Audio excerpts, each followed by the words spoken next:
السلام عليكم.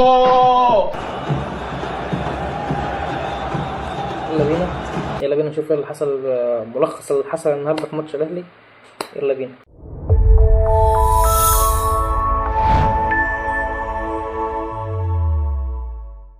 السلام عليكم ورحمة الله وبركاته. ازيكم عاملين ايه؟ يا رب تكونوا بخير. حابب اتكلم معاكم شوية في حاجة مختلفة عن محتوى القناة بتاعتنا شوية، وهي ماتش الاهلي بتاع امبارح. انا كاهلاوي يعني والاهلي يهمني، هنتكلم شوية عن الماتش امبارح واللي حصل فيه والشغب اللي حصل فيه. أول حاجة امبارح كنا بنلاعب الجيش الملكي في دور المجموعات في دوري أبطال أفريقيا. الماتش خلص بنتيجة 1-1 للي مكانش متابع أو ما يعرفش النتيجة. الأهداف زي ما هتشوفوها. شوبير حلو، صد حلو، بس كان في جولو من بعيد الجيش. التعادل بقى جنب هجمة حلوة لتريزيجيه، كرة رأسية حلوة. بعد هدف التعادل بقى يا دوبك دقيقتين 3 عينك ما تشوف إلا النور حرفيا. يعني بص لقطة ما اللي حصلت عند جايز مية السلام عليكم.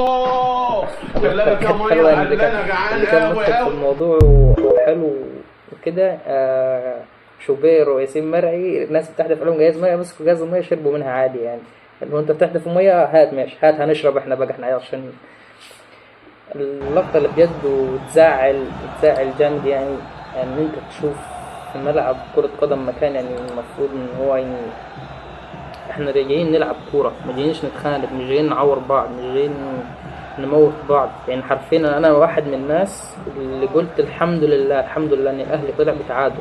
احنا لو كنا كسبنا او كنا جبنا جون تاني الله اعلم اللعيبة بتاعتنا والجمهور بتاعنا كان ايه هيحصل له. يعني انت اتفرج على اللي حصل النهارده، اتفرج الجمهور كان بيعمل ايه. كان بيرموا عليهم سكاكين معجون. متخيل انت بيرموا سكاكين معجون على الجمهور؟ اتفرج.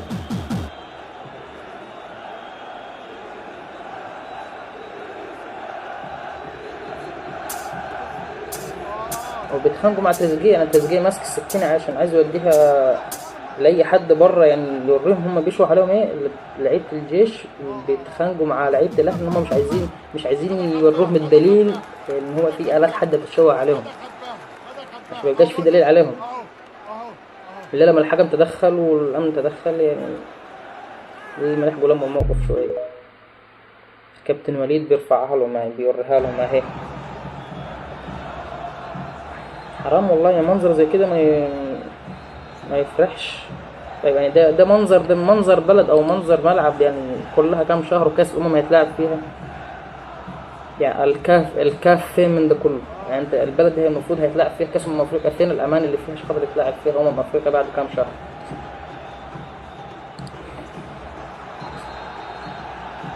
منظر ما يسرش بجد.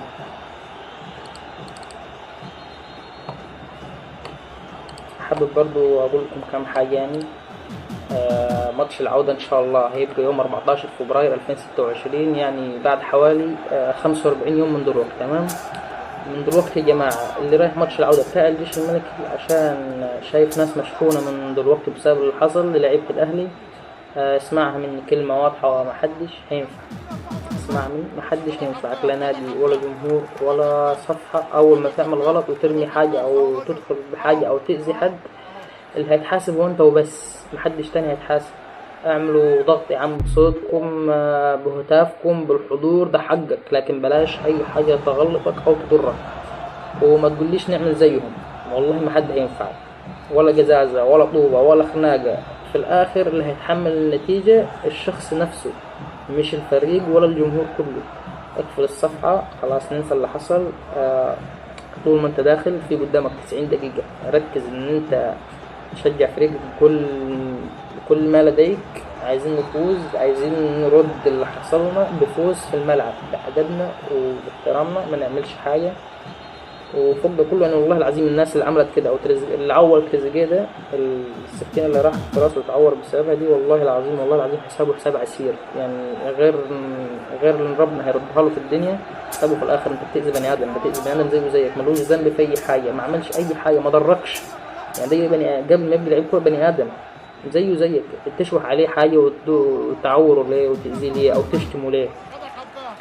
يعني ربنا يهدينا. والرياضة والله عمرها ما كانت بالعصبية أو إن إحنا ناخدها من الطريق ده.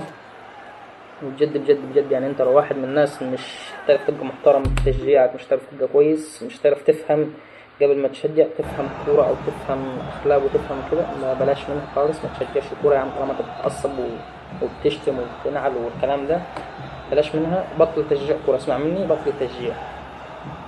يعني لعيب الكورة ده في الاول وقبل اي حاجة بني ادم زيه زيك. بلاش تضره، بلاش تشتمه، عشان في حساب والله. بص، وفي قنطرة، يعني القنطرة دي يوم القيامة أي حد سبته بدون سبب أو أذيته بدون سبب هيجي ويحاسبك، هياخد من حسناتك، هيديك من سيئاتك. الموضوع مش سهل والله، الموضوع ما سهل. وربنا يبعد عنا وعنكم كل سوء، ودايما نبقى من أحسن لأحسن يعني إن شاء الله. وبس مش عايز أطول عليكم لحد هنا يكون خلصت حلقتنا النهاردة. وصلى على النبي، السلام عليكم ورحمة الله وبركاته.